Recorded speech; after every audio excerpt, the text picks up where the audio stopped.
Vaatteiden ekologisuus on monille yhä tärkeämpää.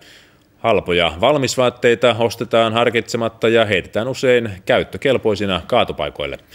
Moni yritys Suomessa on alkanut muokata eli tuunata vanhoista vaatteista nykymuodin mukaisia ja näin pidentää vaatteiden käyttöikää. Tässä tehdään viimeistellään oikeastaan asiakkaan hääpukua. Eli tämä on ihan verhoista tehty hääpuku.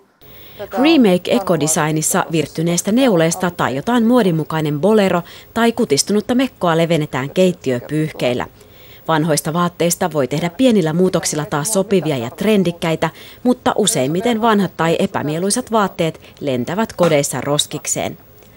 Halpoja kausivaatteita ostetaan kasoittain miettimättä lainkaan niiden päämäärää.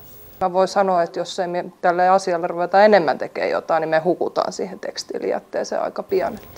Remaken tavoin moni muukin yritys on tiedostanut ongelman ja hyödyntää vanhoja vaatteita uusien luomisessa. Uskoisin, että suurin osa ihmisistä jollain tavalla tiedostaa sen, että meidän kulutustottumukset on hieman nyt niin kuin hakoteillä niin sanotusti. Ja ymmärtävät sen niin kuin syy-seuraussuhteen myös siinä, että mitä se tekee tälle meidän planeetalle. Vanhoista vaatteista voi saada myös designia. Kansainvälisesti tunnettu suunnittelija Hanna Sarenkin hyödyntää vanhoja luomuksiansa.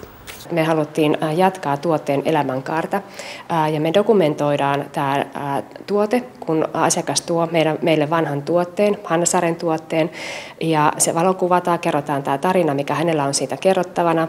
Sen jälkeen mä kerron siitä oman näkökulmani, kun mä oon suunnitellut sen, ja sitten se siirtyy tuonne meidän yläkerran ateljeehen, ja mä alan tekemään siitä tuotteesta ihan uuden näköistä tuotetta, joka on päivitetty tähän päivään. Sarenin ateliessa muun muassa muutaman vuoden takainen toppi elää uutta elämäänsä kudottuna mekkona. Siinä on nyt design räsymekko, mattomekko.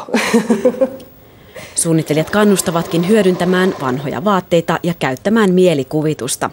Maailmalla vanhoja vaatteita hyödyntävä vintage-muoti on suositumpaa kuin koskaan. Tutkikaa kaappejanne, kyllä.